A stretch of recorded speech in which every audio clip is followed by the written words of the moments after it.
One of the most urgent tasks of our country is to decisively defeat the climate hysteria hoax. We are in the beginning of a mass extinction. The ability of CO2 to do the heavy work of creating a climate catastrophe is almost nil at this point. The price of oil has been artificially elevated to the point of insanity. That's not how you power a modern industrial system. The ultimate goal of this renewable energy, plan is to reach the exact same point that we're at now. You know who's tried that? Germany. 7 straight days of no wind for Germany. Their factories are shutting down. They really do act like weather didn't happen prior to 1910. Today is Friday. That's right, Greta. It is Friday. And this is the best day of the week, not just because the weekend is almost here, but because this is the day the Heartland Institute broadcasts the Climate Realism Show. My name is Jim Lakely. I'm Executive Vice President of the Heartland Institute. We are an organization that has been around for 41 years and is known as the leading global think tank pushing back on climate alarmism. Heartland Institute and this show bring you the data, the science, the truth to counter the climate alarmist narrative you've been fed every single day of your life. There is nothing else quite like the Climate Realism Show streaming anywhere. So I hope you will bring friends to view this live stream every Friday at 1 p.m. Eastern time, and also like, share, and subscribe. And be sure to leave your comments underneath this video. We do read them, and they all convince the YouTube's very mysterious algorithm to smile upon this program. And that helps us get the show in front of even more people. And as a reminder, because big tech and the legacy media aren't big fans of the way we cover climate and energy on this program, Heartland's YouTube channel has been demonetized. So if you want to support the program, and I really hope you do, please visit heartland.org/TCRS and heartland.org/TCRS. And then you can join other friends of the program who help bring the show to the world every single week. We also want to thank our streaming partners, being junkscience.com, CFACT, What's Up With That, the CO2 Coalition, and Heartland UK Europe. Let's get started. We have a big show today after a couple of weeks off. We have with us today Anthony Watts, Senior Fellow at the Heartland Institute and publisher of the most viewed website on climate change in the world, What's Up With That. Sterling Burnett, the Archbishop of Canterbury, and his day job is Director of the Arthur B. Robinson Center for Climate and Environmental Policy at the Heartland Institute. And Linnea Lucan, Research Fellow for Energy Environment Policy at Heartland. And we also have our wonderful producer, Andy Singer, behind the curtain, making sure this show looks and flows great. And we are so happy to welcome back one of our favorite special guests, Steve Milloy. He's the publisher of junkscience.com, fellow at the Energy and Environment Legal Institute. He served on the EPA transition team for the first Trump administration. He's also on the board of directors of the Heartland Institute, but he likes to go by Climate Hoax Slayer. Welcome back, Steve. Yeah, there you go. Thanks for having me.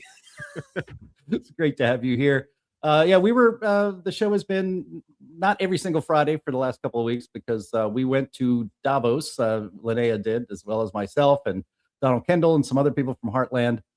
We talked about that trip on yesterday's In the Tank podcast, which we live stream every Thursday at 1 p.m. Eastern time. So if you are watching this, you can very easily find that podcast and get a nice report from Davos from us. It was quite interesting and a lot of fun.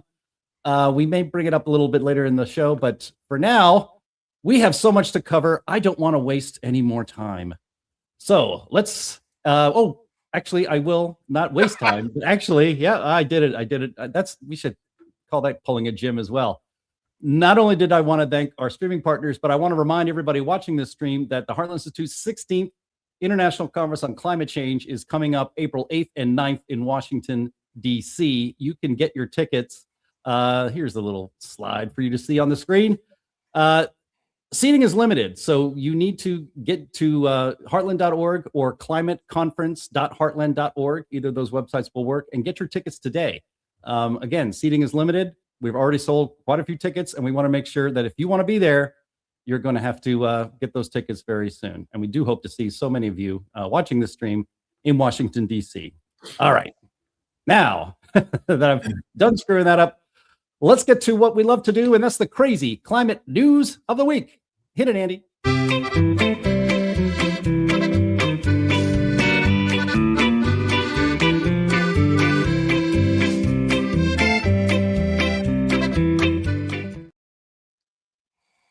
right. Thank you very much, Bill Nye. We have our first item here. I've called it Junk Science for Judges. And this is a very late breaking and an important story that we really need to cover today. And this comes from Fox News.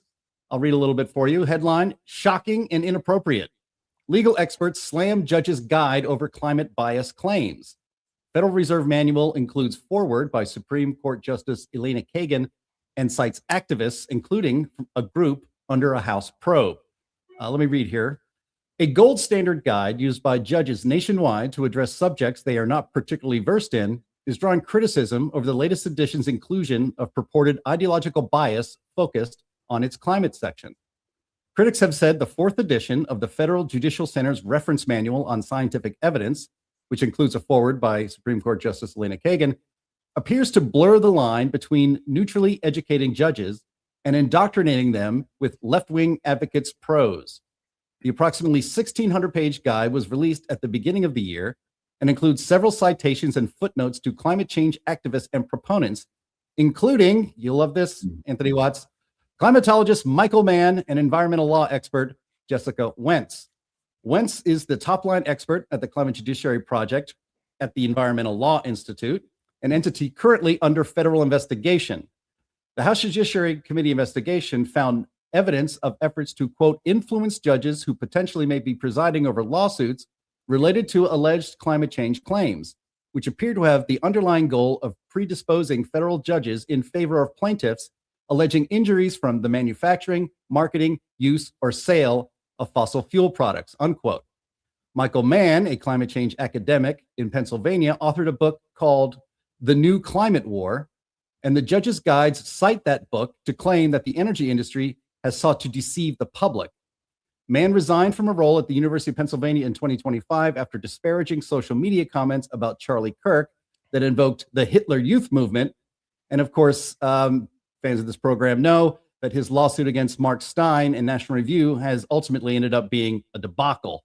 That should be enough background for everybody. Steve, you tweeted about this yesterday. Maybe you can explain to our audience a little better what's going on and how this can be fixed. Okay, so this Federal Judicial Center is a not-profit. They've been issuing this reference manual on science for judges for decades. I think they're up to their 6th edition, and this new edition, which just came out in January, as it turns out, has a chapter now on climate science. And that's not necessarily a bad thing. I mean, judges do need, there's a lot of climate litigation going on. They do need to understand the topic. The problem, though, is that the Federal Judicial Center outsourced this climate chapter to the National Academy of Sciences, which brought in these radical climate activists from Columbia University's Sabin Center, who are also involved in climate litigation on the plaintiff side. You know, it's all these blue cities and states and children that are suing the oil industry and whoever they can about climate, trying to get damages and also shut down the economy. So you have this manual that's supposed to be for judges, written by activists, and it's really bad. I mean, it's like 100 pages of just climate activism. And as mentioned in the intro, they cite Michael Mann several times, and this is a Michael Mann who just had his sanctions affirmed for presenting false evidence in his lawsuit against National Review CEI Mark Stein. About the central issue in the case, his damages. The judge told him that he didn't think he had damages in the beginning. Mann went on to present false evidence of his damages. He's now been sanctioned for it, and this guy is now cited as an authority on climate science when he can't even tell the truth in court. This is also the same guy who, when he first filed his lawsuit, positioned himself as a Nobel Prize winner, which, of course, as everyone knows, he is not a Nobel Prize winner and has never been a Nobel Prize winner. I've had to take away 5 of his claims. He used to make them when he would go make speeches, and I would change have the marketing materials changed to take out the Nobel claim, because he just can't tell the truth about this. And then, most recently, as in the intro, he reposted this nonsense after Charlie Kirk's tragic assassination about Charlie Kirk being the head of the Trump's Hitler Youth movement. what is that? And so man has also, if you go to my X feed, you'll see this, tweeted about how it might be a good idea, or might have been a good idea for Joe Biden to issue basically orders to execute Supreme Court judges. I mean, this guy is totally off the wall. He's unhinged, yet he is being presented to federal judges now as a science expert. A couple other things, just real quick, and let everybody else jump in. The manual, because it is geared towards litigation, is heavy on attribution. They want to be able to blame companies, point sources for emissions. So like if, there's an oil company that's responsible for 1% of emissions, then wherever there are damages, that company would be responsible for, 1% of them. Attribution is a total fraud. There's no way that can be done. I mean, it assumes the problem that it's trying to lay blame for. It assumes that emissions are causing damage. And another troublesome concept throughout the whole manual is consensus. They talk about consensus a lot. There's a consensus on attribution, a consensus on climate. I'm sure on this program, we've talked many times about it, there's no such thing as consensus in science. So it's a very disturbing manual, and the Federal Judicial Center ought to retract it, take that chapter out. If they want to have a climate chapter, it's fine, but have it written in a nonpartisan way. I hate to disagree with Steve about anything. Uh-oh. But I disagree that they should have a chapter on climate change. Okay. I'm sorry. We have a justice of the Supreme Court who can't tell you what a woman is. Yeah. Basic biology. Yet they don't have any chapters on biology. They don't have any chapters on chemistry. Why should they have a special chapter on climate science? I'm sorry, especially when it's written, it says politics, consensus. That's politics. That's not science. Attribution studies. Steve is 100% correct. How they are written is an event occurs. We know climate change had a role to play. The question is, how much worse is it because of climate change? That's not science, folks. It is impossible to attribute any single event to climate change. It is even more impossible to attribute any percentage of emissions from any single company to that event to climate change.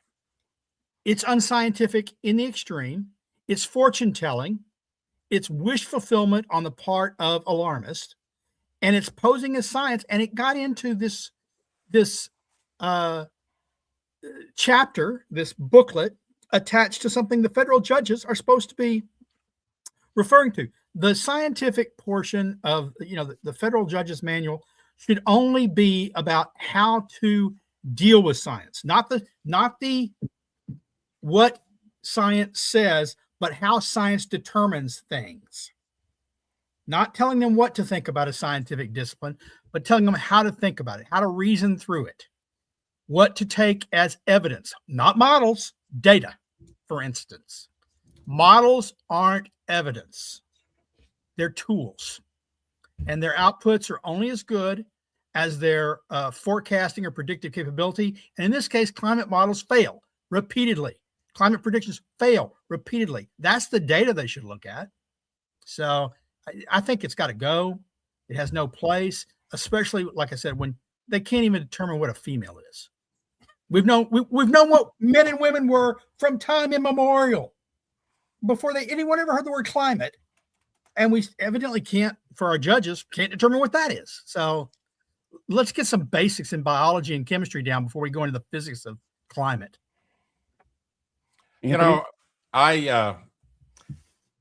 Justice is supposed to be blind, and it's, we've got that statue of, justice with the blindfold on, holding up the scale.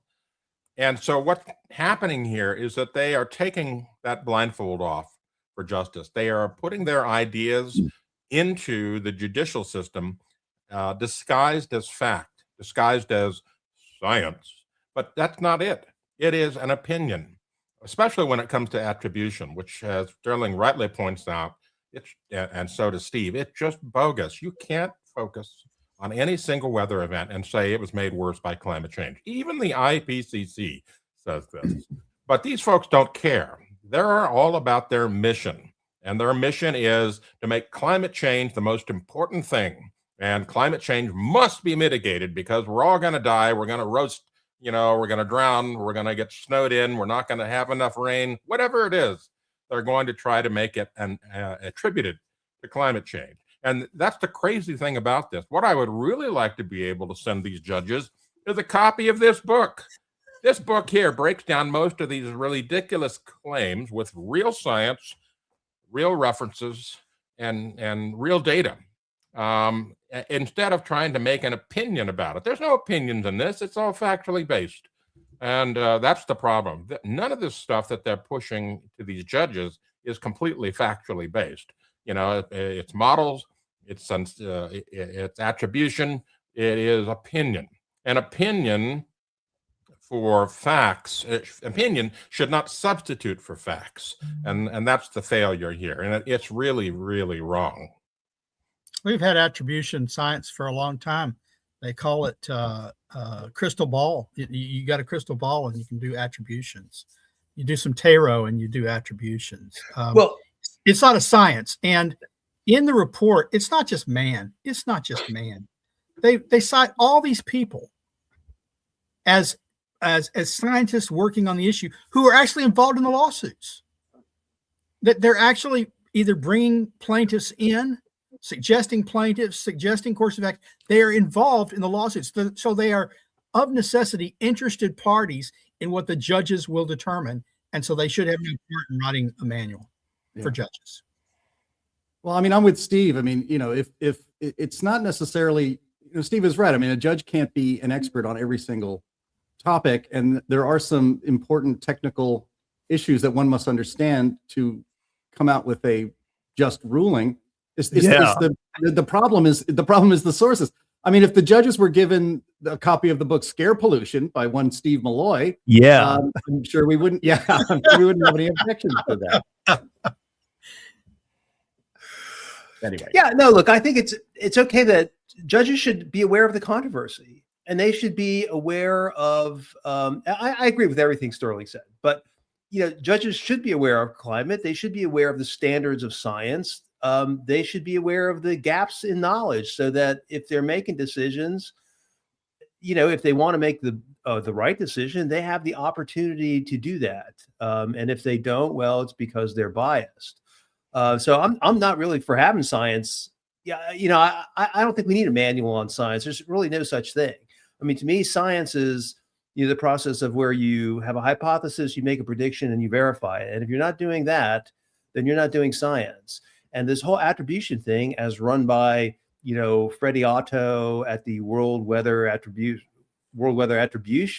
is totally bogus. Because if they really, if there was such a thing as climate science and they understood it, then they could predict these bad weather events. But they can't. Yep. Instead, what they do is they do this retrospective BS analysis where, that weather event was made 30% more likely by emissions. And then they want to be able to use that stuff to wring, trillions of dollars out of the fossil fuel industry. And the whole process is just bogus. And so as is, yes, this chapter should just come out. But I have no problem with judges understanding climate and science like we do. right. I mean, the problem here is that if you're like all these children's groups, these leftist NGOs and stuff organized, they file lawsuits against, say an oil company and saying, they knew that emitting CO2 was going to harm the planet. And so they bring in as a defense witness for themselves, somebody like Will Happer, for instance, from the CO2 Coalition, who would testify that carbon dioxide is not a pollutant, that carbon dioxide is not dangerously warming the planet, that carbon dioxide is actually beneficial to the world. And then the judge would say, well, I don't care what Will Happer says, because right here in this manual, Michael Mann says the opposite. So we're going with this. And that's the problem, is that you have a clown like Michael Mann being cited as if he is, like he's coming down with 2 stone tablets from the mount. Yeah, I mean, so they want to be able to introduce Michael Mann as essentially evidence or an expert, without Michael Mann being cross-examined. Now, all of us watched the Michael Mann versus free speech trial 2 years ago, and you see how Mann melts down under pressure. Because he's got nothing, he can't handle the pressure, and he would just fall apart. But this is a way to get his idea without ever having anyone cross-examine him. And he needs to cross-examine anytime, anytime he shows up someplace and the media doesn't note that, a federal judge sanctioned him for offering false evidence in court. I'm going to highlight that, because if Mann can't tell the truth in a court of law under oath, where can you trust him to tell the truth? Maybe it might help real quickly if I can describe how attribution models work. First off, they're climate models. We all know climate models fail. They get the temperatures wrong. They get all their forecasting wrong. They take a climate model and they say, okay, this event has happened. We know CO2 drives climate change. So that's the main assumption built in. CO2 drives climate change. Climate change drives weather changes. So let's run the model with CO2 and the storm appears. And then let's run the model in some counter Earth where there is the amount of CO2. And what would the output be then? And they'd say, oh, well, it's less likely that storm would have occurred if there'd been no CO2 in our models. So how much percentage we can attribute. It's like, so you start with a flawed model. You start with a false assumption from history, based on history that CO2 has never driven climate change. And you then build it into a counterfactual model, basically two counterfactual models. And then that result is supposed to be scientific evidence that can be used in court. Yeah. All right. Well, speaking of bringing junk science into a courtroom, my second item here is pumping poop for dollars, which could maybe apply to the first one as well. This wonderful story comes to us at the suggestion of one Anthony Watts, and this is from Colorado Public Radio. So this is what your tax dollars, I guess, used to fund. Headline: Why a climate startup plans to inject liquid manure a mile deep in Weld County. Managing cow poop is no joke in Weld County. With more than 500,000 head of cattle, the agricultural powerhouse northeast of Denver has far more bovine residents than people. While a large portion of their waste ends up as fertilizer, the material can contaminate waterways if it escapes containment or ends up over-applied to cropland. It also emits gases known to drive climate change and an ongoing smog crisis along Colorado's Front Range. I'll just say that climate change driving is a claim in this story. The same gunk, however, contains carbon that plants once photosynthesized out of the atmosphere. By injecting it deep below the Earth's surface, Vaulted Deep, a Houston-based climate startup, hopes to transform a local environmental hazard into a tool to combat global warming. The approach is already attracting deep-pocketed customers. Tech giants are paying Vaulted Deep to help offset their climate footprints that have grown in recent years due to the AI boom. In 2024, Frontier, a carbon removal fund whose members include Stripe, Shopify, and Alphabet, agreed to pay Vaulted Deep $58.3 million for carbon removal services. Google and Microsoft have since inked deals of their own. It's an example of a carbon removal industry growing in Colorado and across the country. If approved, Monarch Fields could test whether atmospheric cleanup might work as a business proposition if it tackles multiple environmental challenges at the same time. Now, Anthony, you're the one who wanted to talk about this poop emoji of a story, so have at it. Is this plan literally and figuratively BS? Well, yeah, that's a good way to describe it. And, I was thinking about this, and Linnea is familiar with drilling rigs, but, if you've ever watched any movies, where they're talking about drilling or whatever, there's always that climax of where they're hollering, "She's gonna blow." Well, this gives a whole new meaning to that. I mean, my goodness, I can't even imagine. This is a job that Red Adair would turn down if that happened, for sure. But, they've got this crazy idea that if we remove carbon from the surface or the atmosphere, somehow it doesn't count. Well, maybe in a few million years, as Linnea pointed out in our private chat, people might be thanking us for making, better gas and oil in the future. I don't know. It's just ridiculous beyond words. And every carbon removal project we've ever seen in the last 25 years has failed or been shut down in some way. Every one of these things has been a boondoggle. Every one of these things has taken, well, maybe not everyone, but many of them have taken tax dollars and converted it into BS, which never pans out. And so what are you going to do? You can't seem to talk to these folks. You can't make any sense with them. They are convinced that carbon, the portion of carbon dioxide, is evil in the atmosphere or on the ground or wherever it is, and we must get rid of it. But it's part of life. It is part of every living thing. And every living thing, makes carbon dioxide in some way or another. And it makes carbon in other ways. So it's all natural. So I'll just end with this. How much poop could a poop pump poop if a poop pump could pump poop? Okay, I want to point something out here. Okay, look at this graphic that they made for this project. Have you ever seen the mainstream media publish a graphic like this to describe fracking and where it occurs? Where they put the, the Empire State Building next to it to show just how deep it is, so that people shouldn't be worried about it coming back up to the surface. I'm aghast Wow. at this graphic that they have provided here. Every single time you see in the news when they're like, this is how drilling works for oil and gas, and this is why fracking is so dangerous, they make it look to scale as if they're fracking like right underneath someone's house.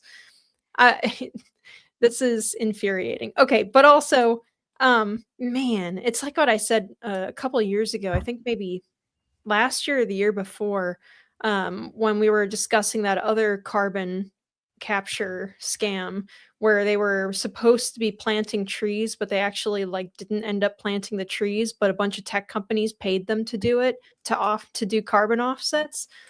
I am frustrated that I have a soul and some morality, that I'm not able to get in on these insane scams where they're able to get these tech morons to hand over millions and millions of dollars for you to do something that hypothetically you might end up doing if you can do proof of concept, but you're not even sure that you're going to get past the modeling stage.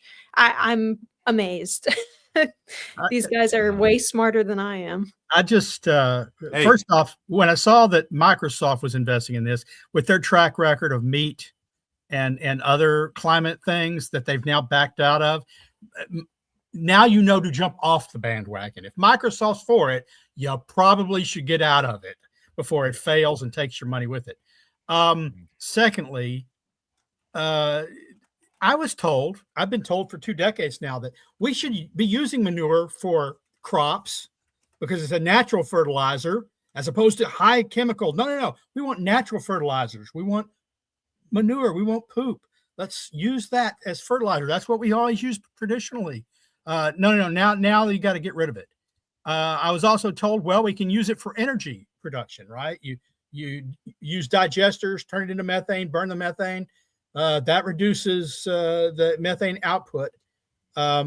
It offsets methane output with CO2. But the final thing is, my first thought when I heard this story is they're going to pump this underground. Gosh, do no aquifers run under Weld County? Drinking water for the people, and it turns out it sits above the Denver Basin aquifer system and parts of the South Platte aquifer. Particularly, the Laramie Fox says, provide essential non-renewable water for municipal and agricultural waste. Do we really want to be drilling through that and putting poop in there? That seems like a bad idea to me. Yeah. Hey, Linnea, you pointed out earlier that graphic showing where they're doing the injection and so forth, and pointed out the parallels to fracking and so forth. So one of the problems that they say fracking causes is it causes earthquakes. So if they do this poop injection, are we going to have poop quakes in our future? Yeah, well, it's even worse than that. because I mean, well, and down in the Permian, they've been having more and more problems with their water injection wells, causing problems with like overpressurization downhole and all sorts of stuff because it's required by law for them to put what comes out of their wells back underground. And it's actually the wastewater injection wells that are the ones that cause those small earthquakes and stuff that they do get, the few that they do get that are detectable. It's all wastewater injection.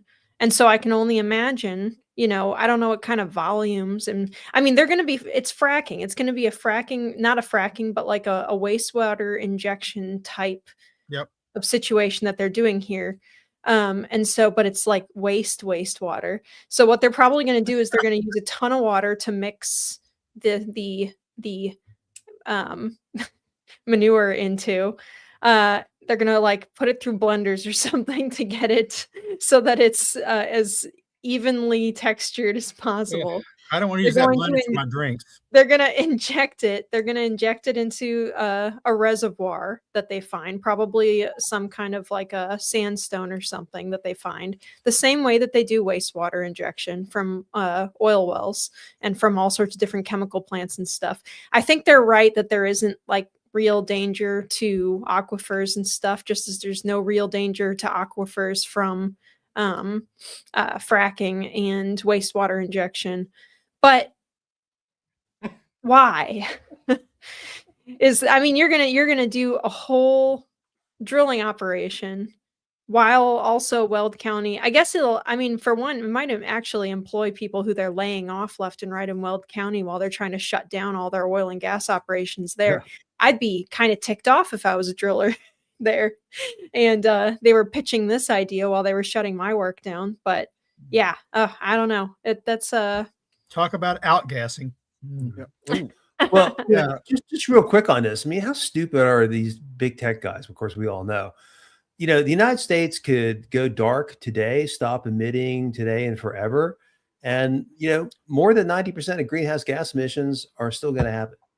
And these people are nowhere close to hoping to inject even a small part of U.S. emissions underground. So the whole thing is just a waste.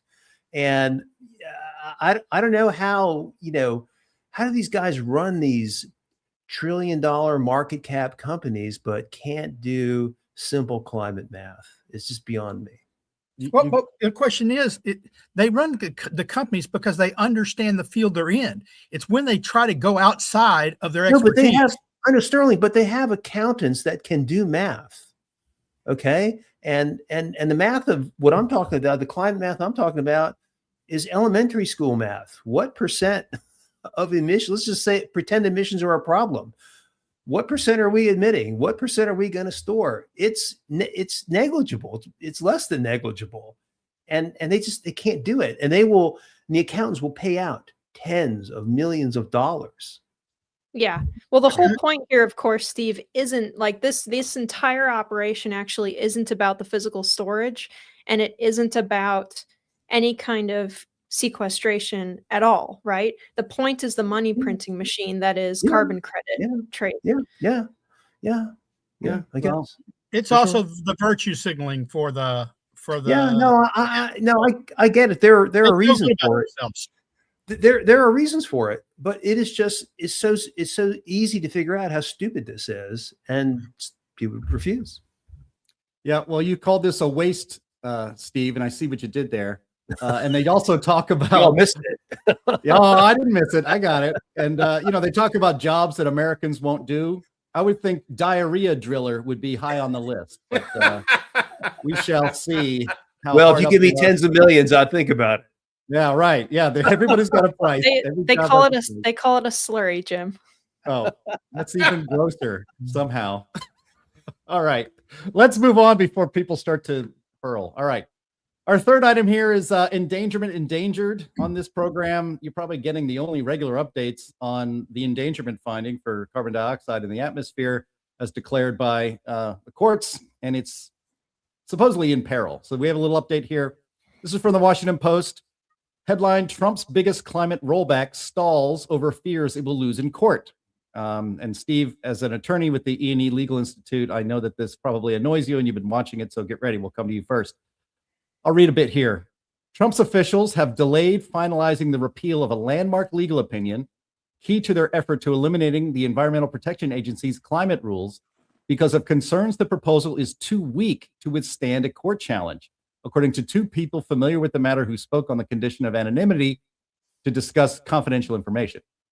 The EPA's 2009 quote-unquote endangerment finding concluded that greenhouse gases harm public health, establishing the basis for regulating them under the Clean Air Act. Repealing the finding would end the EPA's regulation of greenhouse gas emissions from cars and trucks. The White House's Office of Information and Regulatory Affairs, which reviews agency regulations, has expressed concerns over the strength of the scientific and economic analysis of the proposed repeal. EPA officials are resisting revisions to the policy and arguing that the regulation should be finalized and announced publicly in its current form as soon as possible. EPA spokesman Bridget Hirsch confirmed in a statement that the repeal proposal was sent to OIRA on January 7th, but did not respond to questions about disagreement over revising the policy. The endangerment finding was used to, quote, justify trillions of dollars in greenhouse gas regulations, unquote, and the agency is following the law in seeking to repeal it, she said. OIRA, I guess, but OIRA, their public calendar lists meetings through February 10th to discuss the proposal with lobbyists, industry groups, and health and environmental advocates. All right, so Steve, is this a blunder on the Trump administration's part? Is this something to worry about? You know, what's happening here? Well, this is a bit of a mess because there's two grounds that the Trump administration has proposed for getting rid of the endangerment finding. The first is that it's illegal. The Supreme Court decision in West Virginia says that EPA has to have express authorization from Congress for major programs. EPA didn't have that for climate. And so the legal part should be a slam dunk.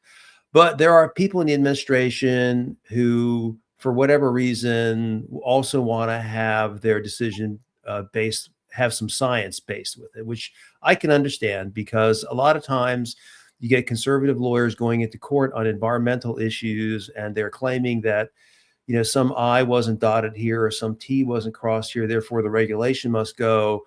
And the judge is forced to decide to, you know, EPA says that millions of people are going to be killed if we don't have this regulation. And, you know, you industry are just saying that, well, this I wasn't dotted. So they always side with EPA in that case. So I can understand why you want, and we just had this earlier discussion about the Federal Judicial Center and its manual and how judges are being brainwashed on climate. So I can kind of see where you'd want to be able to explain that to judges. And I'm kind of okay with, you know, holding back on this and making sure that, you know, the legal part is written correctly. There's a science part to back it up. The problem, though, is that the administration, you know, we've got the State of the Union coming up February 24th.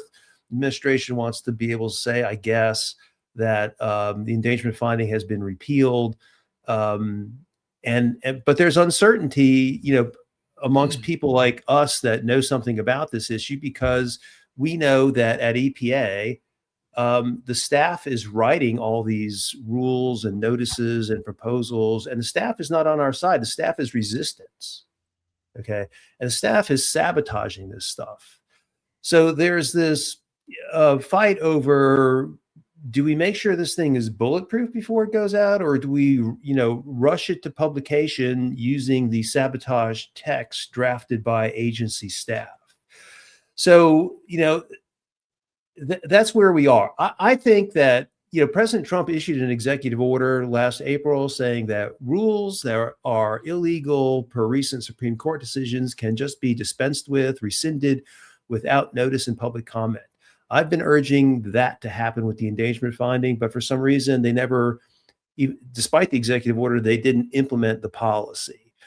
Now, you know, we're relying on EPA resistance staff to write the legal rationale and to write this and foregoing any sort of science explanation. And I just think this is all very risky. I'm all for, you know, I'd be happy if the correct and a strong and survivable endangerment finding decision came out in March or April or May versus rushing it out the door today. But of course, I'm not in charge. So, I think properly written, we don't need any science for this. Properly written, the Supreme Court decision in West Virginia versus EPA kills off the endangerment finding. But I don't know what's coming out of EPA. So we'll have to see. And the other problem is, it's not just that you have agency staff writing this stuff. It's that, in my experience so far, you've got pretty much ineffective rookie lawyers defending this stuff in court. Not EPA, not endangerment yet. What we know, what we can be 100% confident, I believe, is that the endangerment finding, when it's issued, will be challenged in court, and it will go to a favorable judge at the district court. It may go to a favorable appellate court, but it will be challenged.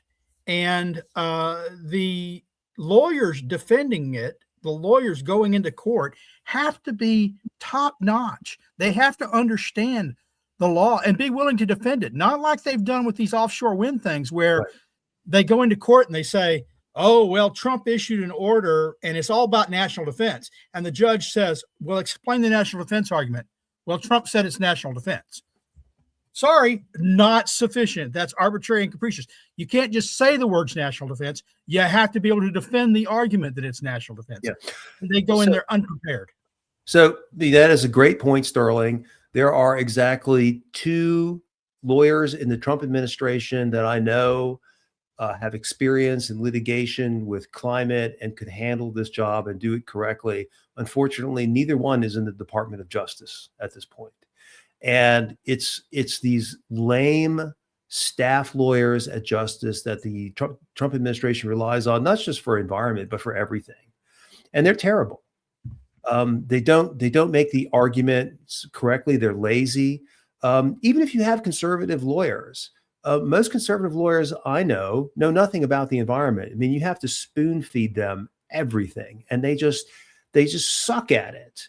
It's not something they're interested in. Conservative judges, they're not interested in the environment, and you rarely get good decisions in court on the environment because either the industry lawyers or the government lawyers or the judge, none of them know anything. And it's just a disaster. I mean, these people should be coming to us for tutorials on climate, but of course they never do. And they make lame arguments. It's embarrassing, and it has real world consequences that are bad. Our late science director, Jay Lair, used to say concerning attorneys, if the law is on your side, argue the law. And the law is on our side. That's what they should be arguing. West Virginia v. EPA should crush this. In addition, the regulations, the Clean Air Act regulations under Mass v. EPA should crush it, because they don't allow the kind of regulation that they impose with the endangerment finding. But then he'd say, well, if the law is on your side, argue the law. If the facts are on your side, argue the facts. Okay, well, we got them on the facts. And then, but they ignore that. The other side says, well, neither the law nor the facts are on our side, so we'll pound the table. And that seems to be what's effective on environmental issues. Yeah. No, it's really something. I mean, we and others have just a wealth of knowledge on the environment, but the administration is just kind of insular on it. And there aren't, at EPA, there's not a lot of experience there on environmental issues. There's just not. And so they have to rely on, excuse me? You mean Department of Justice? You said EPA. Well, EPA too. I mean, just across the government. I mean, in the Trump administration, we're the ones, we've been doing this for decades, all of us, except Linnea. Linnea's not even decades old. But all of us, no, I'm just kidding. Yeah. But we but do we get consulted or others? No. I mean, they just make it up as they go along, and they don't make it up right. It's terrible. Yeah. All right. Well, We'll move on. We got a lot of covered today. This is an important story, and we're going to keep our eye on it. And the good news is that the election of Donald Trump made this even conceivable. So yeah, just one final question. I mean, the president is on the same wavelength as we are. Just listen to the guy talk about the hoax and the scam. Okay, but it's all these people in the middle that prevent our agenda, us and the president, from getting done, because these people in the middle are just abominable on this issue. Yeah. All right. Well, I was trying to end on a positive note. Oh well, you foiled me again, Steve, as usual. All right. Let's move on. We're going to mark. Linnea is dog sitting two dogs that are getting a little excited. Hey, No, don't that's tell mine. me. That's Sterling. Oh, that's Sterling. fine. Oh my gosh. Although I'm gonna have to bring my cat in here. If they hear Sterling's dog, they will also start up. So. Oh yeah, no, right. We got to keep it together here. All right. Anyway, Al Gore's laugh out loud comedy, An Inconvenient Truth, is turning 20 years old. It just celebrated his 20th birthday. And we thought it was important to revisit that, because quite a few predictions and claims were made in that comedy film. And we wanted to go over what some of those were and tell the truth about them. Steve, you had also noted earlier before we went on the air that, that film has aged really, really badly. And it's actually now, I think in many jurisdictions, banned from being shown to children because it's so full of lies.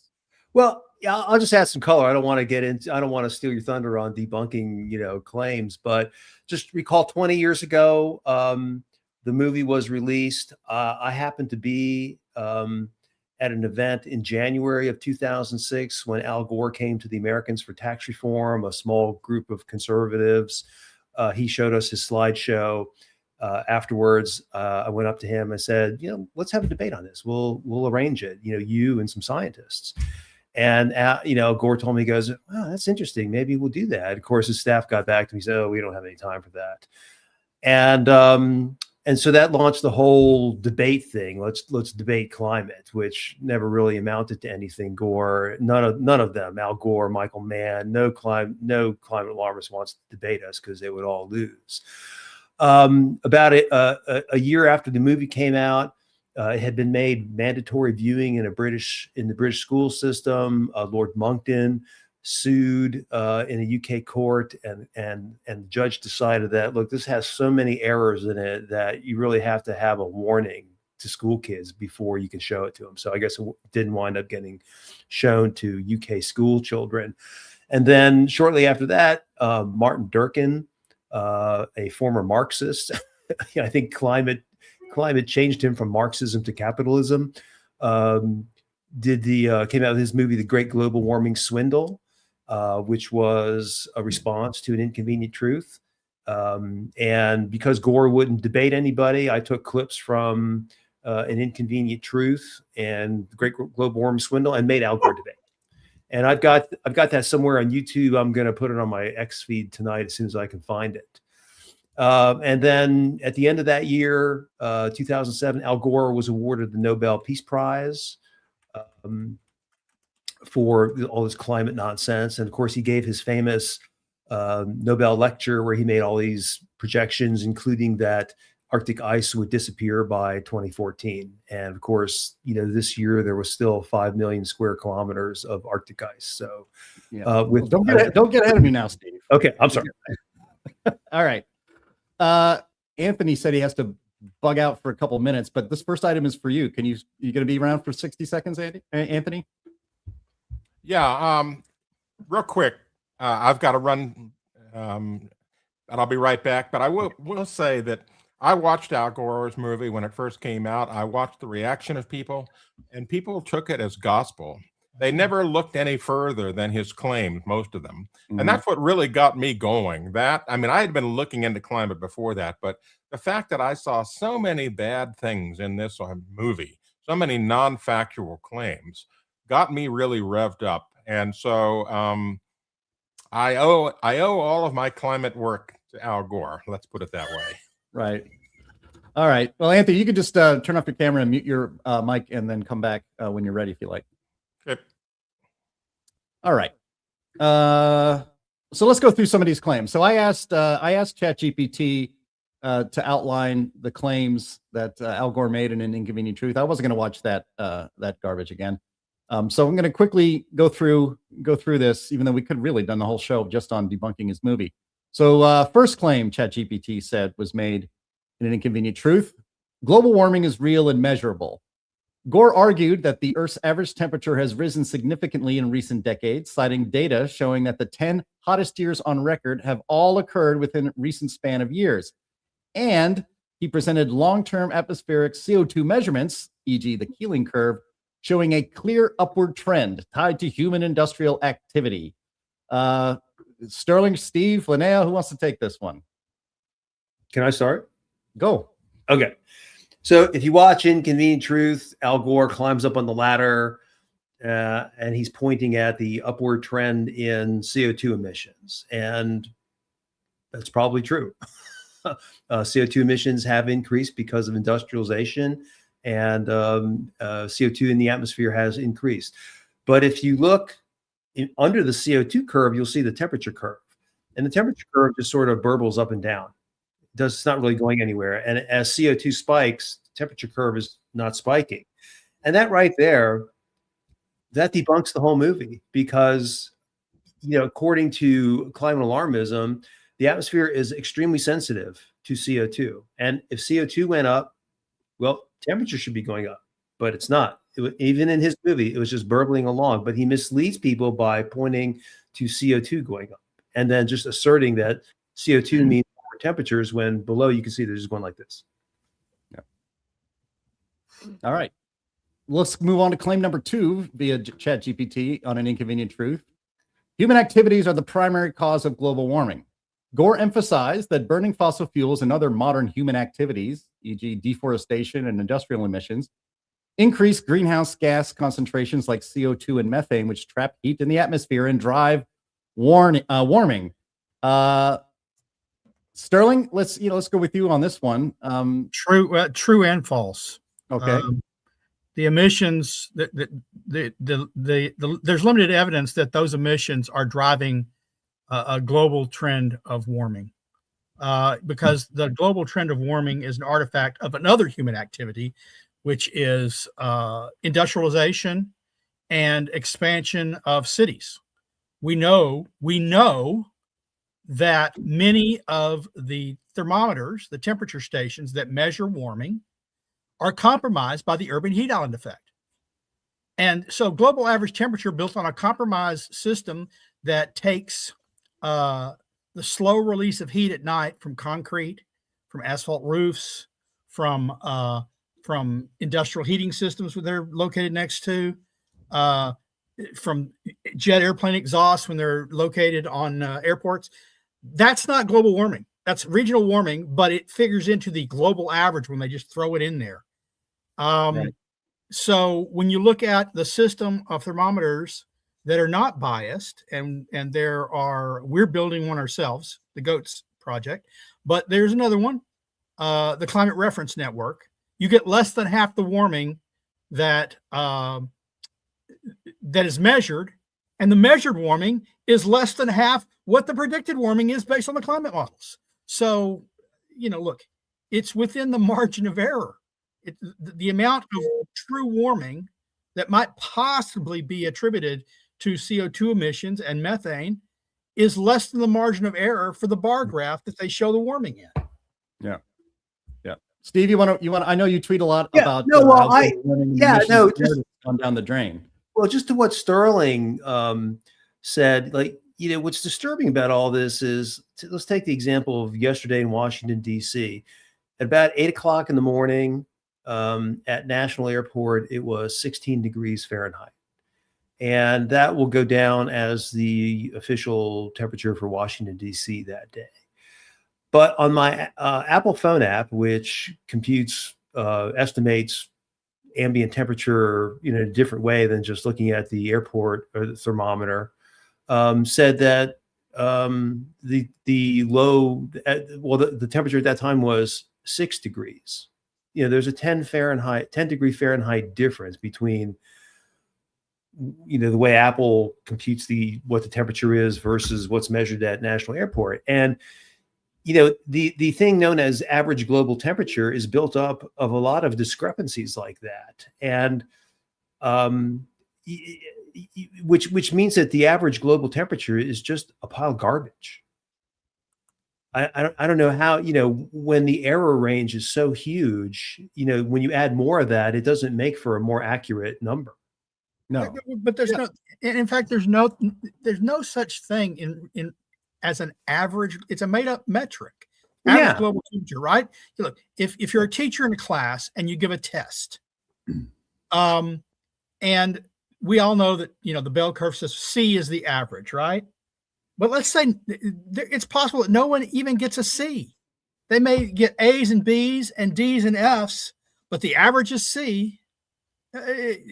Well, the way I like to think of it, in terms of temperature, I like to think of it this way. So like my body temperature, you can measure at 98.6, pretty much 98.6 all over. It's just what my temperature is. It makes sense to have a body temperature. If your temperature is above that, you have a fever, right?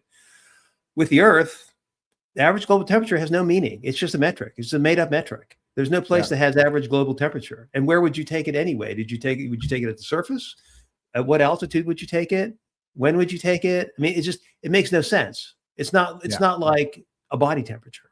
And we measure temperature. We measure body temperatures because we're concerned about human health. Yeah. It has actual meaning. It doesn't have some kind of thing that's like, oh, well, if it's 60 Celsius, the planet is overheating and sick. No, it has a meaning, right? If your temperature is above 98.6, you have a fever. So you can measure it, and it has meaning. And average global temperature is nothing like that. Yeah. Well, Chris Martz, who is the comment on the screen right now, I was just going to mention him. Hello, Chris. Nice to see you watching the show today. I believe he put it this way when he was a guest on not too long ago, that global average temperature is about as meaningful as the average zip code in the United States. I mean, it doesn't mean anything. It doesn't tell you anything about zip codes in the United States, and global average temperature doesn't really either. All right. We got more to get through. Number 3 was about glaciers and ice sheets melting. So by the way, Al Gore's 0 for 2. Al Gore showed a photographic and scientific evidence of the retreats of glaciers worldwide and the loss of ice in the polar regions, suggesting these trends are linked to rising temperatures. He showed retreat of specific glaciers worldwide, including Mount Kilimanjaro, Glacier National Park, and other visual evidence of warming impacts. Oh, and again, in 2007, when he was still riding high on the universal praise of his film, Gore said that the Arctic would be ice-free in the summers by 2014. Linnea, they have not renamed Glacier National Park, just Natural Park, have they? Yeah, that's what I was about to mention. It's pretty funny. I think Glacier is actually one of the ones that had a sign out that may or may not have been based off of the claims from Inconvenient Truth that said this glacier will be gone by like 2010 or something. Yeah. And then or 2012, something really early. And then when it wasn't, they had to just quietly take the sign down. No retractions or anything. The park didn't apologize and say, look, we got caught up in some nonsense, but it's still there. The glaciers are still there in Glacier Park. Eventually they will be gone, not because of human caused global warming, but because hopefully we continue on a warming trend rather than plunging back into an ice age. Someday you hope that many major ice coverage areas of the earth have retracted some. It's a natural part of the Earth's systems to kind of breathe in and out these ice caps, right? So you get big coverage of, long coverage of ice down as far as like New York and further down south from that even. And then you have contractions and they leave all these big clades. What's going on there, Andy? All these big boulders and stuff that the glaciers brought with them. There's a ton of features like that. The Great Lakes are carved out from glaciers moving. They retract and then they expand again as you enter another ice age. This is a pattern that takes place over the course of tens of thousands of years, completely natural. And as our friends over at the CO2 Coalition are fond of saying, you should embrace that pattern when it's trending towards a warming trend, and fear it if it starts to go the other way. Interglacial cycles are a blessing. Glacial cycles are a curse and a danger to humans, just civilization and survival. Gore made a very specific claim as well about Kilimanjaro. He said that within a decade, there will be no snows. That's 2016, 9 years ago. Testable hypothesis. Failed. Right. That's exactly right, Sterling. Gore tried to do science. He tried to make a prediction. Well, he made a prediction and it didn't work out. So he's just wrong.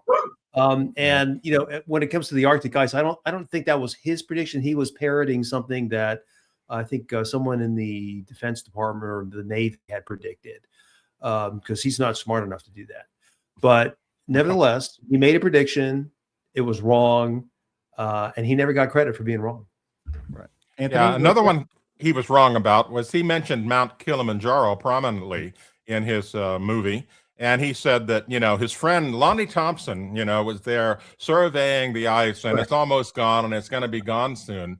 Well, what they failed to make note of, and what they ended up having to retract that claim for, was the fact that Mount Kilimanjaro was losing its ice not due to warming, but to sublimation. And the sublimation was happening. Basically, this is if you put ice cubes in the freezer and you leave them there too long, they just sort of wither away. Well, that's what was happening at the top of Mount Kilimanjaro, because upslope winds did not contain enough moisture anymore to keep the necessary vapor pressure going on with the ice to keep it from sublimating. And the reason for that is because the indigenous people that live around Mount Kilimanjaro, because they don't have electricity, because, that's wrong. We just can't electrify people just willy-nilly like that. They were burning all the firewood, burning all of the trees. And so there was no evapotranspiration going on anymore on upslope Mount Kilimanjaro. And the whole thing was blamed on climate change, when in fact it was just simply the fact that there were no trees left to put water back in the atmosphere for the winds to go upslope on Kilimanjaro. It was just an absolute travesty of a claim that, Gore no longer talks about it because he was wrong there too. To try to teach Gore something, what we're going to do is we're going to give him a free cruise through the Northwest Passage. Yeah. And we're going to name the ship Erebus or Terror or something, and something nice like that. And we're going to send him on the Northwest Passage and see how it goes. Yes. Prove once again, another provably wrong, that Kilimanjaro provably wrong. He said that, we're losing ice in Antarctica. I'm sorry, there's more ice there now than there was when Al Gore's movie came out. They're gaining ice in Antarctica. The West Antarctic ice sheet, the very smallest portion of Antarctica, the Antarctic Peninsula, they're losing ice due to subsurface volcanic activity. But the main body of Antarctica and East Antarctica, thank you, Winchester. God, it's gained ice. Yeah. All right. Let's move on. A drop on who let the dogs out. Just one more thing on this, and it's not like there's less ice. There's been some decline in Arctic ice over the years. Since Al Gore made his prediction, 2025 ice at the minimum is about the same as 2000. It's his predictions just hasn't worked out in the slightest. Not there's less ice, there's about the same amount of ice, despite all the emissions, despite whatever warming there's been. Yeah. All right. Well, there's Andy. Thank you very much. There's a clip from the show about Kilimanjaro, and it's not quite as he predicted. All right, we'll move on. There's another. So that was 3. Number 4. That sea levels are rising. Now, Gore discussed how melting land ice in Greenland and West Antarctic ice sheets would contribute to significant sea level rise, potentially flooding coastal cities, displacing millions of people. He warned that if major ice sheets fully melted, sea levels could rise 20 feet. Yeah. I don't know if you guys, I have not noticed that Disney World in Orlando is now very close to beachfront property. Well, I have a study on my Twitter feed someplace. I think it was either in Science or Nature, probably Nature. And they said that Greenland, whatever melting is at Greenland, has not discernibly contributed to global sea level rise. I will say, if the ice sheets entirely melted, that's a conditional. If Antarctica disappeared tomorrow, and if Greenland lost all its ice, and if the Arctic lost all its ice, sea levels would rise. That's true. Gosh, I can't refute that. The problem is there's no evidence that Antarctica is about to disappear tomorrow, and Greenland's about to disappear tomorrow, and the Arctic's about all the ice in the Arctic is going away. So it's a foolish conditional. It would take hundreds, if not thousands of years for that to happen at the rate of any melting today. And the evidence, the best evidence, I'm sorry, it's not from satellites. This is one of those things where satellites aren't the best evidence of sea level rise. Ground-based tide gauges are the best evidence of long-term sea level rise. And for most areas, another recent study that I just wrote about in Climate Change Weekly a couple of issues ago found that there is no change in tide gauge rates of increase. It's not happening. And the 5% where it is happening of tide gauges around the globe, where there is a spike in sea level rise, it's attributable not to sea level rise, but to subsidence in large urban areas where they're withdrawing groundwater, where they built upon shifting, unstable land on the coast. Coastal property is great.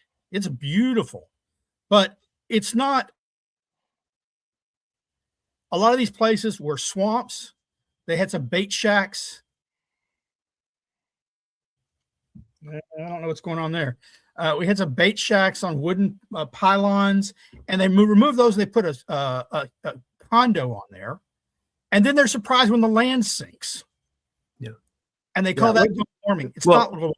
So yeah, there's also been a lot of groundwater withdrawal. Yeah. Today in the Washington Post, they talk about ghost trees, and these are dead trees in coastal areas because of saltwater intrusion. And what's actually happening is groundwater withdrawal has been the cause of saltwater intrusion, and that's what's killing the trees. Right. So has sea level rise? Has sea level rise, just exit question, has sea level rise appreciably accelerated since Inconvenient Truth came out 20 years ago? No. So look, sea levels have been rising as they do in interglacial cycles since 18 to 12,000 years ago. There have been vast periods of time, thousands of years, that they rose at a faster rate than they're rising today. And there have been some years, less lengthy periods of time, where they've risen at a slower rate. But today is not an unusual rate of rise. All right, let's go quickly through these other items here. He also made claims about extreme weather and the climate impacts. He connected higher global temperatures to increased severity and frequency of extreme events, including heat waves, hurricanes, floods, and droughts. Gore suggested warming oceans increase storm intensity and contribute to changes in global weather patterns. Anthony Watts, you are an esteemed meteorologist. Debunk this, please. Well, this is all back to that attribution thing that we were talking about earlier. They have been trying since the beginning of this thing to attribute particular weather events to climate change. Their argument typically is, well, the atmosphere is warmer, therefore it will hold more moisture. While that's technically true, it does not translate into a stronger storm, more rainfall, or any of those other things. Weather is very, very random. We live in a very complex state. The climate is very long term, 30 plus years versus weather, which is, hours to days.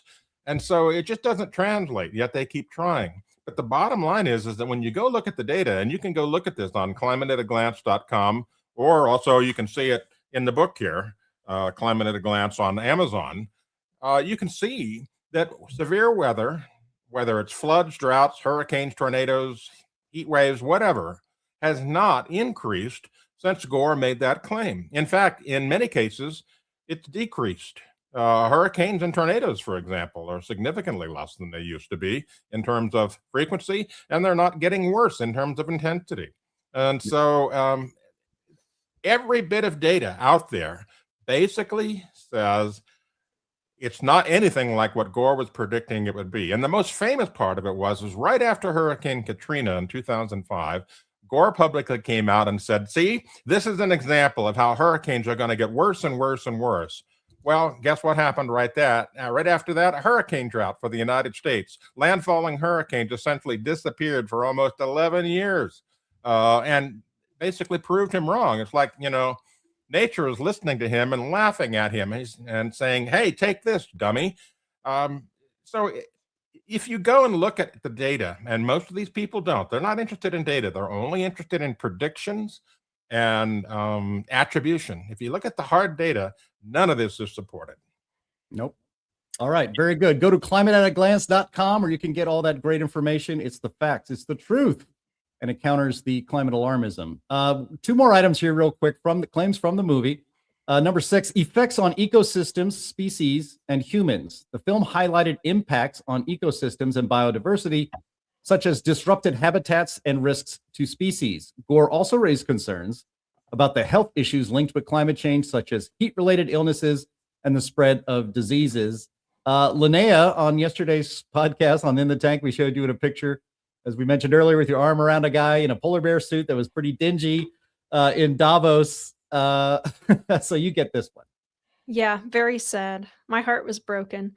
Yeah, no, I mean, this is something that they love to do, especially with the polar bear issue. They go find, a raggedy old dying polar bear. They take a picture of it and they say, this is proof of the ravages of climate change.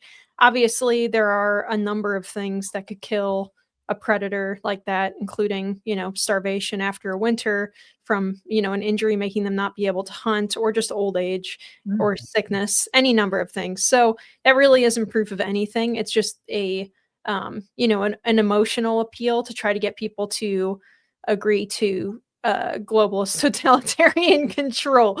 So, but luckily we here at the Heartland Institute are not swayed by sad polar bear pictures. But yeah, no, again, this is one of those things that's a little bit more complicated than just saying like, no, there's no such thing as any ecosystem being impacted by natural climate change even. Take the human element out of it. And even if you don't take the human element out of it, human beings do impact the environment around us. That's true. And sometimes, oh yeah, there's me in the most terrifying, sickly. Looking pretty pathetic there. Yeah. Polar bear. Oh, he was not okay. But the amazing thing, though, is that nature is constantly in a state of change. Change is the natural state of the planet. Stasis is not. Animals go extinct, they come back. We shouldn't be contributing. We shouldn't be, knowingly causing the extinction of animals and stuff. That's not good. Right. We shouldn't be doing that. But there is a point where, we as human beings really hate change, and change is going to happen anyway if we live on a dynamic planet. So you have to be careful about how you approach it. But the difficulty is in the biological sciences, they are really big fans of leaning very heavily on things like RCP 8.5 to project doom and gloom for a variety of different species that are threatened. And it's bad science, again, because one, there's all sorts of stuff that can threaten the species. It doesn't have to be, a 1.5 degrees Celsius warming over the course of 100 years average for the whole world. So it's, yeah, I see the comments from our friend on Rumble, Krabby Sailor, who said she went and took a flea bath. Yeah, true. I did. I did take a flea bath. Very dangerous. But it's not science. It's just trying to scare people, and it's trying to get funding for your project about, recording what's happening to some turtle or something. That you wouldn't otherwise get unless you pinned climate change to it. So it's complicated, but again, Al Gore's predictions that we would see these mass ecological collapses and stuff by now have not come true. And the polar bear population is healthier now than it was 20 years ago. By a large degree. So all the predictions of a mass extinction are just that. They're all just predictions. I mean, there's not a single species that can be documented as having disappeared because of fossil fuel emissions. There's nothing. Well, I know we're running so long, but that's okay. There's one more item in here, and that was the long-term historical context of climate change. Gore used data from Antarctic ice cores showing that current CO2 levels are higher than at any time in the past several 100,000 years, implying that the recent rise is unprecedented in the context of natural history. Who wants to take that claim on? Because I know it's not true. Well, that's Sterling's baby. No, I'm not convinced it is my baby. I'm not sure I want to dispute ice cores. Ice cores don't measure CO2. They measure various isotopes. They get polluted on the way up. We don't know directly what CO2 levels were hundreds of thousands of years ago. What we do know is that in the present interglacial, they are probably higher than they have been since 18,000 years ago. And I was told when I first got into this, they said it's the warmest it's been. It'll be the warmest it's been in 20,000 years. Then they said it'll be the warmest it's been in 10,000 years. And then they showed charts that say, well, it might be the warmest it's been in 2,000 years. And then, of course, we go back and we look and we find out, oh, well, there were camels in the Arctic not that long ago in geologic time. There are shell middens up in Greenland that shows the seas were higher then because of warming. So they don't know anything about the past, not from ice cores, all sorts of different proxy data. Well, yeah, and they certainly don't know it with the precision that they want to give you the impression. They don't know it to hundredths of a degree Fahrenheit or Celsius. They just don't know. The best evidence, if they wanted to make predictions today about tomorrow based on CO2, then they should do that. But they have not been able to do that so far. So I agree with Sterling. I don't care what happened hundreds of thousands of years ago in Antarctica. What I care about is what's going on today. And we've been 36 years since James Hansen testified in Congress, 20 years since Al Gore's dumb movie. Everybody's been wrong about everything all the time. There's no correlation between emissions and warming and any extreme sort of weather. It's all nonsense. It's a political and financial agenda that is pushed by a biased media, and that's how it's survived so far. Yep. Very good. So those were 7 items, 7 predictions, 7 claims by Al Gore in An Inconvenient Truth 20 years on, and it doesn't look too good. That's why I call it the laugh out loud comedy of the year if you want to rewatch it. All right, we're going to move on to finally, gosh, this podcast is going long, but I know that our audience for sure is enjoying it. They say so in the chat.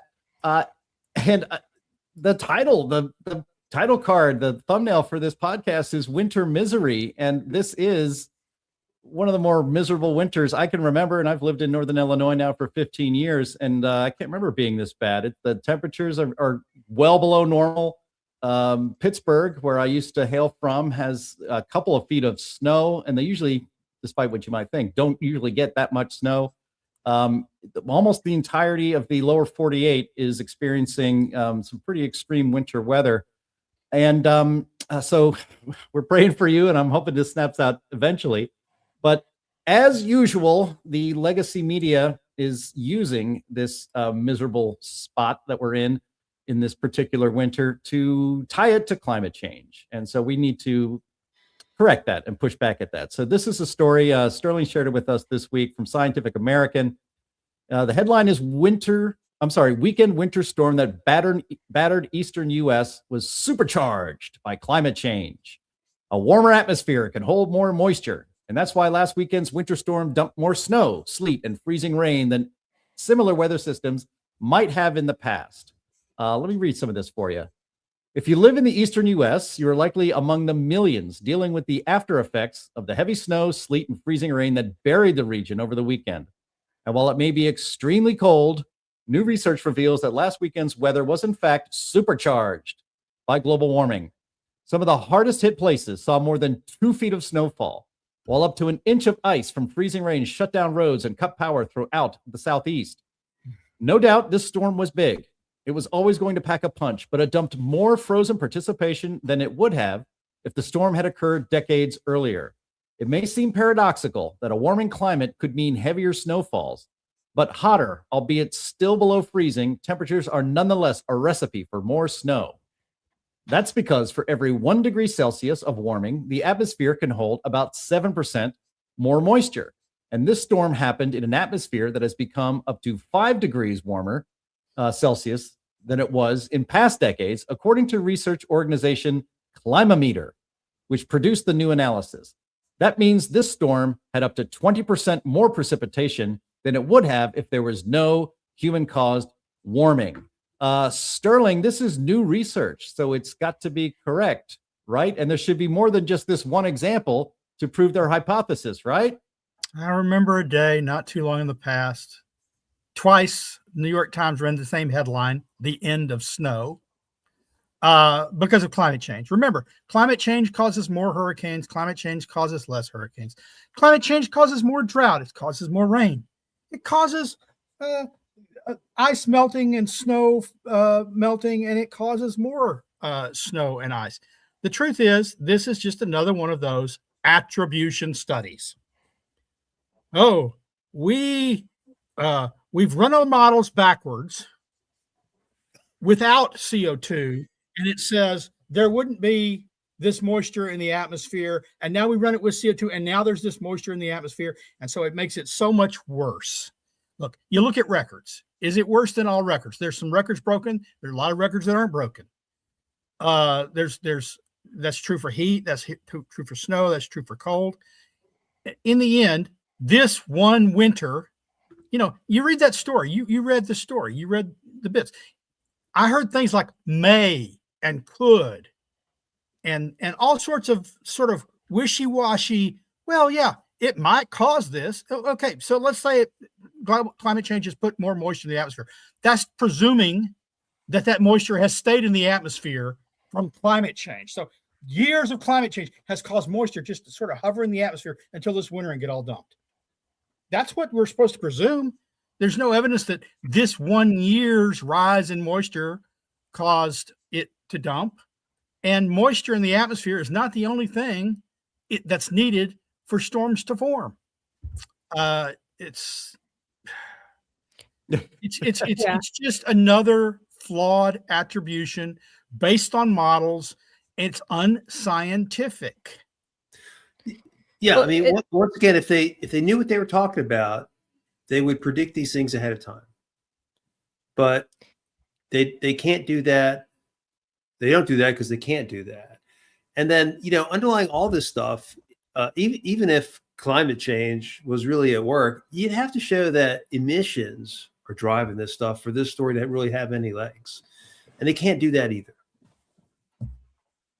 Yeah, and Chris Martz makes a good point in the chat here. He says the 7% figure is correct, but it says theoretical maximum amount of vapor the air can contain for a given temperature. It says nothing about precipitation amount or the rate at which it falls, which is a really, really good point to make. And I hope, obviously no one from the mainstream media is listening to this because they don't care about the truth. But if they were, what I would say is just because it can be more humid does not mean that you are going to get heavier or more frequent rainfall or worse snowstorms or whatever. Yeah, I mean, just it's not a given. There's no direct line between those things. So, and he adds, and for our audience who, I can't imagine they don't know who Chris Martz is, but Chris Martz is a good friend of ours who is a meteorologist. He says also that alarmists ignore in a warmer world, snowfalls are wetter, which accumulates less than a cold, dry snow like this most recent storm was. So there's just, it's always more complicated. And they, they get mad when you make the joke. They get so mad. This is why it's my favorite joke. And I make a point of making it every winter. And Trump does the same thing, which I just love, where he says, he looks outside and he sees some snow or ice or it's cold out or something. And he goes, sure could use some of that global warming. And it makes all the alarmists wig out because they're like, just because it's cold outside doesn't mean that global warming isn't real, blah, blah, blah. It's like, he knows. Trump knows. He's saying it because it's funny. And I say it because it's funny. It's a classic joke that makes the people who can't take a joke absolutely spin off into the distance. So I'll hand it off here, but I just wanted to read those things off from Chris because they were really good points that these scam artists, honestly, that do the attribution studies absolutely do not. They might even know that this is the truth, but they just don't care. When I used to go into an office to work during the winter, and by the way, it's winter. We expect cold and snow in winter. That's why we have the season. When I used to go in the office to work, I'd get on the elevator on a cold, wintry day, just standing with random people. I'd say, gosh, global warming's killing me. And they just chuckle and they'd say, I'm ready for this to be over. So you get those subtle, you got to get those subtle things and make them think.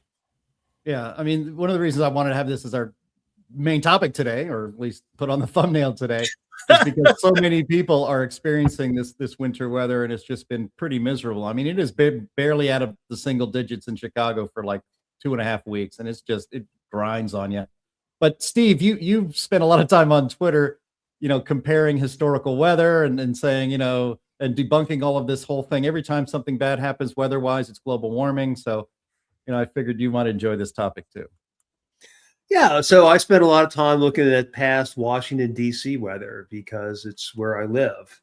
And it's, I've spent enough time in those temperatures now. I mean, you can see that, like, okay, so if this is polar vortex, well, then, when they had these miserable single-digit temperatures 150 years ago or whatever throughout the past 150 years, there's probably the same thing happening. It just happens. The fundamental alarmist principle is that every emission causes warming and drives more warming. And then you have the urban heat island effect thrown up on top of all that. And despite all the emissions and despite all the urban heat island effect, today is colder than the very first January, what's the day, 30th, that they recorded a temperature for Washington, D.C. in 1872. And so it just doesn't make any sense. Yeah. Well, Steve Milloy, I know you gotta bug out. You've been with us for 90 minutes now. We appreciate that. There was one question I wanted to. I saw there's from Mars Rock, I think it was. A question for you? That? No, but it's about how much bias is about the judicial. It's about the Federal Judiciary Center and how much bias. Yeah, this Mars Rock says, how much bias does this judicial publication have in other fields? Because he asked, I want to answer. Okay. All right. So the manual has a lot of bias. Anytime you summarize science, you're probably going to have biases in it.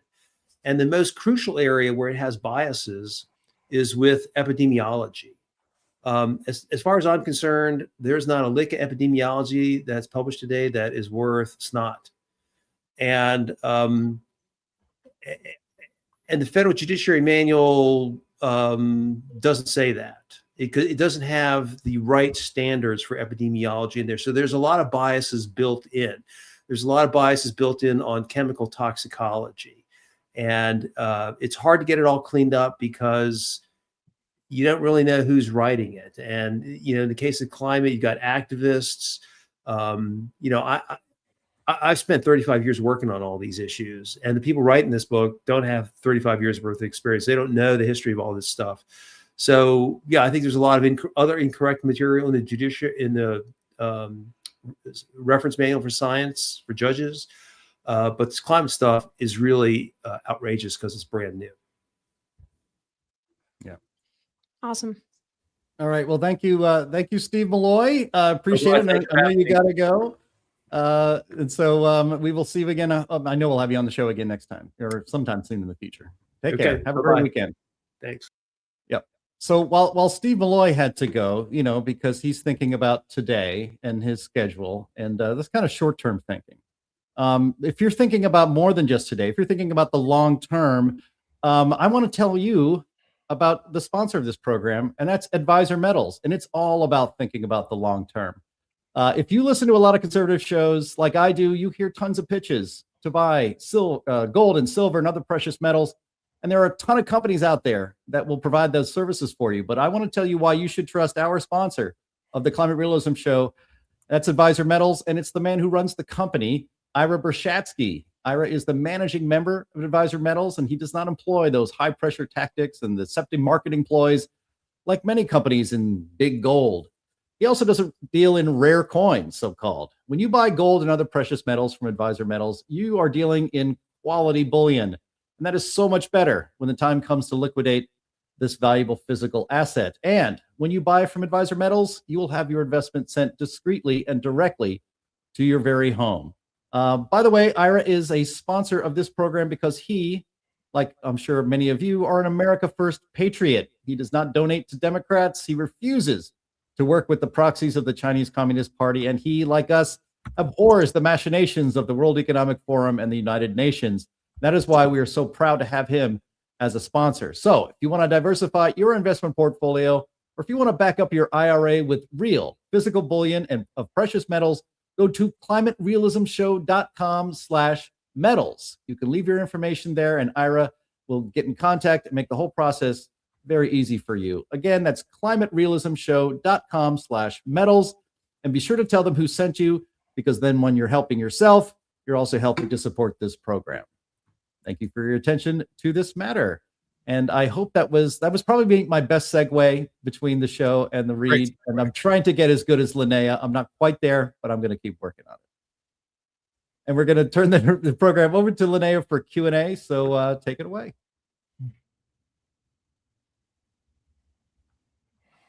Oh man, I'm waiting for the drop and it didn't come. All right. Well, okay.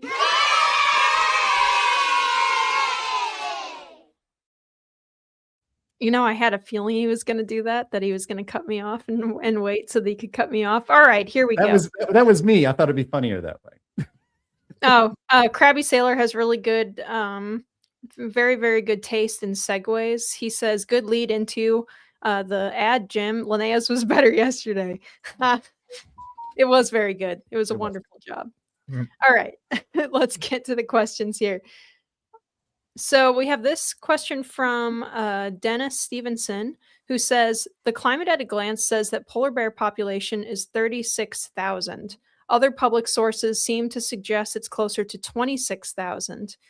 Can you explain the difference, please? Yeah, it's pretty simple. They're not including the latest survey data. Simple as that. Well, it's partly more that they do sampling, and they can't count every little bear. They do sampling, and they do sampling in different regions.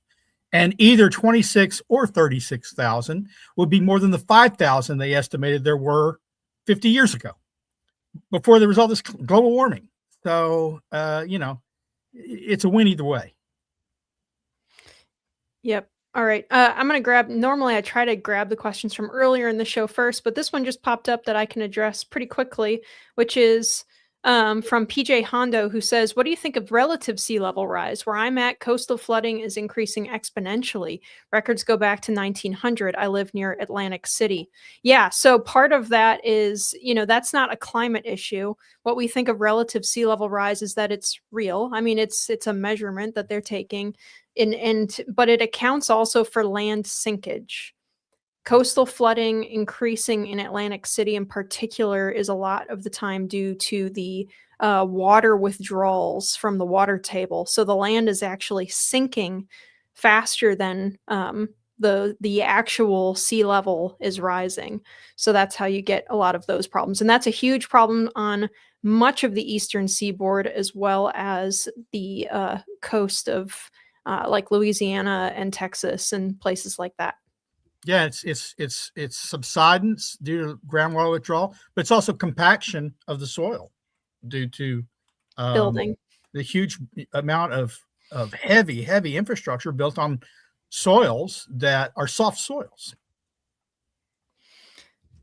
Alrighty. Mike says, as the climate warms, the polar bears just get more vicious, right? I don't know. They might. Yeah. By the way, I do care about polar bears. My wife calls me her oso polar.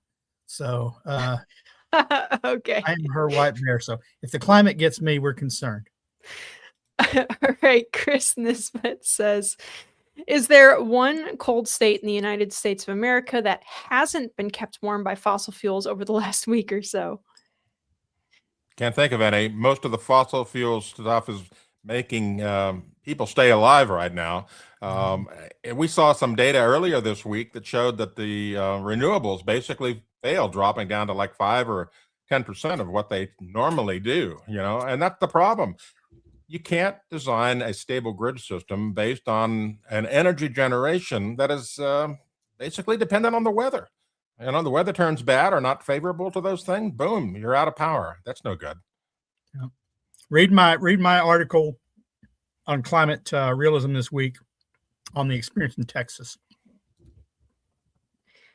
And we have this comment here from Stan Goldenberg, who is a hurricane expert and frequent viewer of ours, who says, can you please make it clear that when you use the term climate change, you are actually referring to anthropogenic, aka man-made climate change? Yeah, and Stan, I understand the frustration with that, because climate does change naturally and it is real. And when we're saying that climate change is a hoax, what we mean is that human-caused, rapid, dangerous climate change is a hoax. However, that's a mouthful.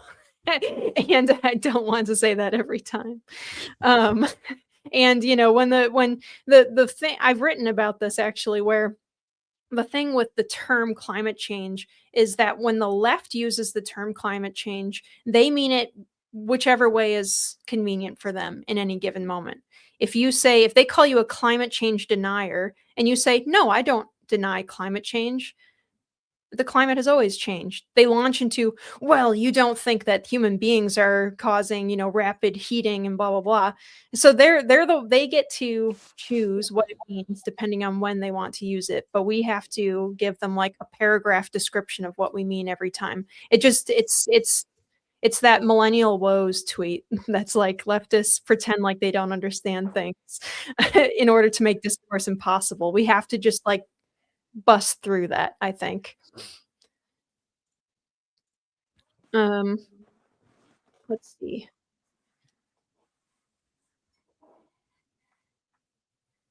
Sorry, trying to scroll through here. I starred some questions that aren't really questions. They were just funny, so I'm scrolling through some of those. Okay.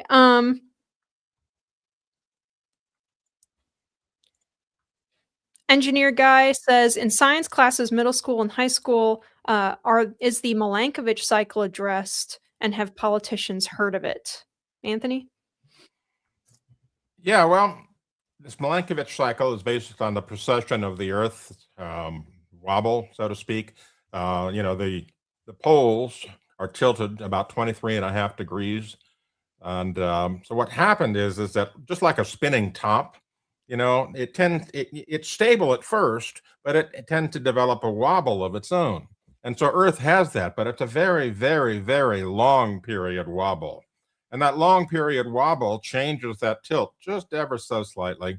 And so when the tilt changes, that changes solar insolation, and that then changes the amount of heat the Earth absorbs from sunlight, which changes the air temperature. And so it's a very, very long thing that happens. And there has been a lot of studies basically saying that ice ages are a result of the Milankovitch cycles on the wobble.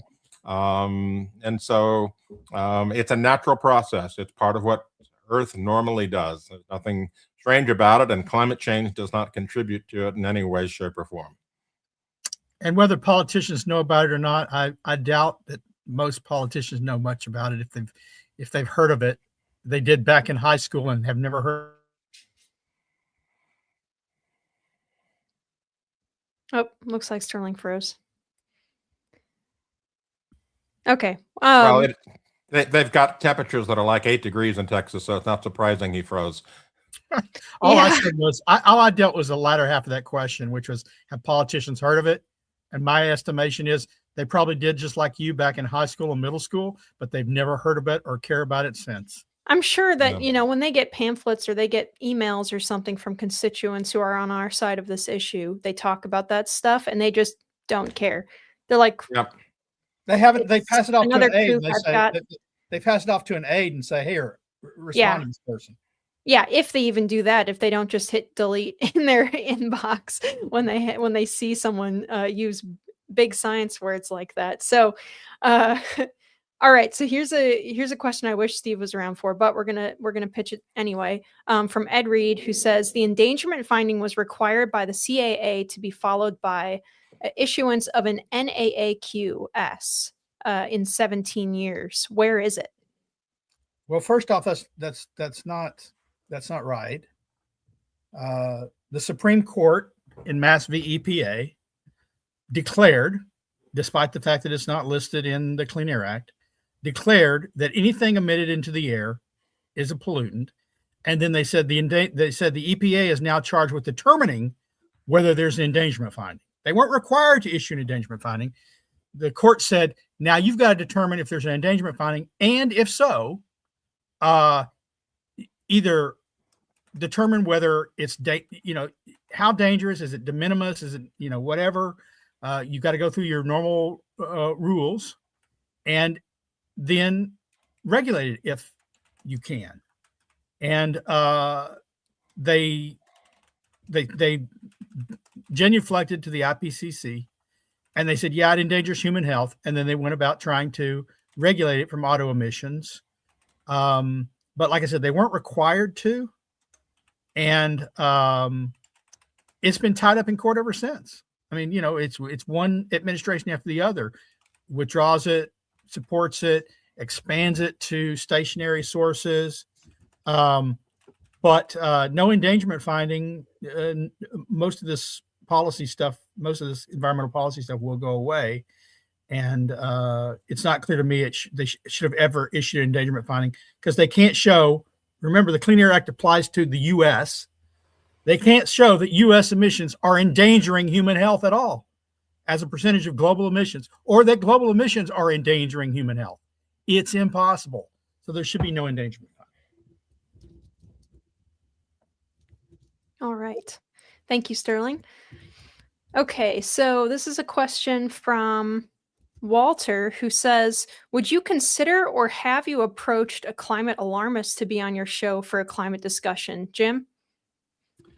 Sure, I would consider it. I don't know how many would return my emails, let alone come on the show. But if you have any suggestions on open-minded alarmists, maybe our friend, our new friend Lucy Biggers might know a person or two. Maybe she can help facilitate something like that.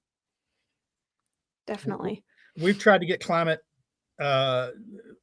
debates going multiple times through various forums, and they refuse to debate us. Why? Because they say that gives us status. They pretend that if they're on stage with us, well, that's actually giving credence to the crazy point of view that these deniers hold, and we don't want to give them credence, so they won't debate us. Now, I think the real truth is they can't debate us. When they debate, they lose.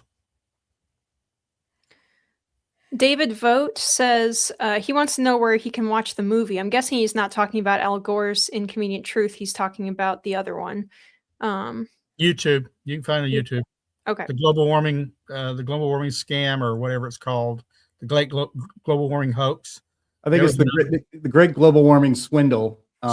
You should also check out CFAC's movie, Climate Hustle. That's another good, and Climate Hustle too. Those are both very good. And you can go back a little bit farther. When I first got started on this, back in a long time ago, 1990, there was one out of England called, I think it was called the Global Warming Debate, or I forget. I'd have to find it, but it was brilliant. They interviewed a lot of scientists. Back when it was just coming up. Just a couple of years after Hansen made his testimony. Really good piece. There's also another new one called Climate: the Movie that we had talked about on this show about a year and a half ago. Yep. All righty.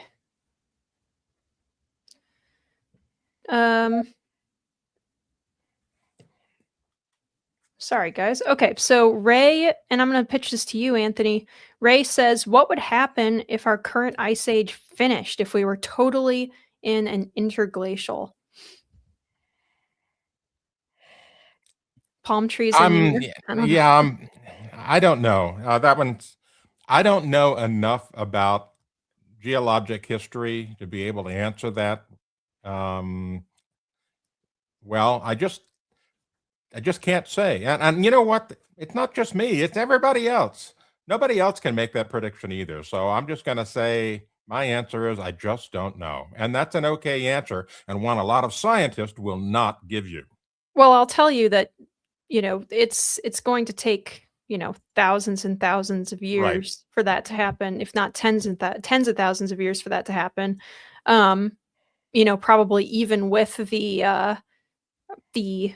apocalyptic, like RCP 8.5 type scenarios. I mean, they're not when they say we'll have an ice-free Arctic, they don't actually mean that there won't be any ice cap left. What they mean is that in the summertime, there will not be ice on the water, is what they mean. They mean like ice-free ocean. They don't mean that the ice caps will be gone. And the last time that happened, there was an inland sea that covered all of Wyoming and Colorado and all of that. So yeah, you would have some different coastlines for sure. It would, you wouldn't want to be you wouldn't want to be like most of the country. You wouldn't want to be never living, been static. The Earth you has would never you been wouldn't want to static. be you wouldn't want to be living where you live right now, Linnea.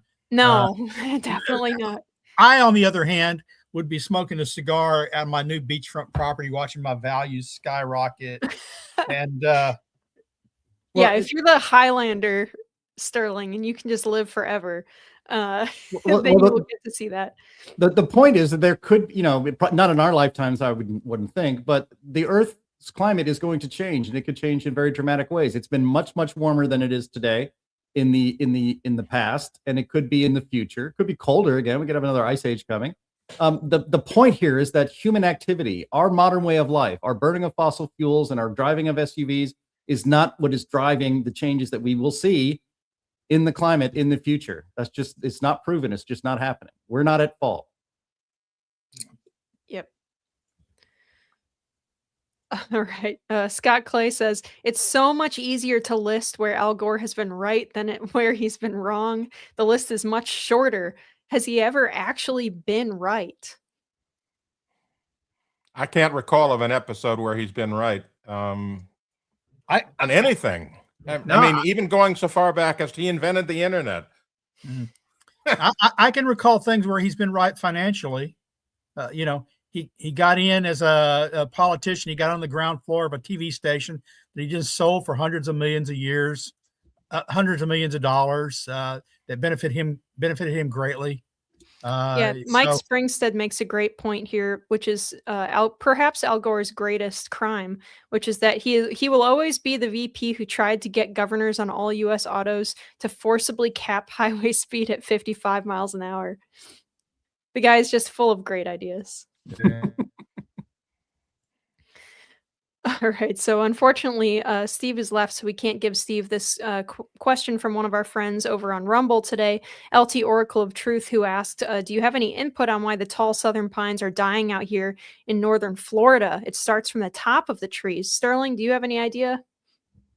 I did not know that the tall southern pines were dying in northern Florida. So no, I have no idea. There's a lot of reasons why trees would die. Could be age even. It could be saltwater intrusion. I don't think there's a lot in northern Florida. It could be certain pests. It could be I don't know how dense those things are up there. I just don't know anything about southern pines of Florida. The southern pines of northern Florida. That's a very specific. Anthony, this is an interesting question because I hear this all the time in climate skeptic spaces, and I'm kind of skeptical myself of this claim. But Bripio, I think that's how they mean for this, or Bripo, says, "What are the signals that we are actually cooling?" And I don't think that we're actually cooling, but maybe I'm wrong. Yeah, I don't see any evidence other than short term. We've seen cooling since We had the big eruption of Hunga in 2021, 2022. We had a big temperature spike, and then it's been cooling since then. So if you look at the satellite data, you can see it very clearly that we've cooled since then, significantly so. And that's to be expected because it takes a while for the water vapor to come out of the atmosphere, either by precipitation or other means. And so, but as far as long-term cooling, no, I don't see it. We're coming out of an ice age, the little ice age. And so I anticipate we'll continue that for a while. God willing. All right. Let's go. We'll do one more question. Sorry, guys, we had a ton of questions today, and we went a little bit long. But this is a continuation of that answer, Anthony. Polly says, is this winter now confirmation that the effect of the eruption of Hunga volcano is now over and the global climate is back to cooling trends until 2050s as per solar cycles? Well, I want to say very clearly that solar cycles have not been proven to make any changes in Earth's temperature. We've looked at that again and again and again and again on what's up with that, trying to look at solar cycle, sunspots, and all of that. And we just don't see a correlation. There are people that try to make correlations, but those correlations are, maybe not particularly well done. I don't see any evidence whatsoever that solar cycles have changed anything recently. But I can say that as we get the water vapor out of the atmosphere from Hunga, yes, things are going to get cooler, and that may have been a contributing factor to a harsher winter this year. All right, awesome. Thank you very much. All right, and that will do it for today's program. I want to congratulate everybody on the show and watching the show. You have just experienced the longest episode of the Climate Realism Show ever, now at 1 hour and coming up on 53 minutes. Thank you very much for being here. I also want to thank our streaming partners, Junk Science, CFAC, CO2 Coalition, Climate Depot, What's Up With That, and Heartland UK Europe. Thank you very much, Anthony Watts and Sterling Burnett and Linnea Lucan of the Heartland Institute. I want to thank our guest today in absentia. That would be Steve Milloy of junkscience.com. And once again, thank you, the audience, because we do this for you, and it's so great to get your feedback. So please leave some comments underneath this video and share it with your friends. I think they're going to learn a lot and hopefully, like us, have a lot of fun. That'll do it for today. We will talk to you again next week.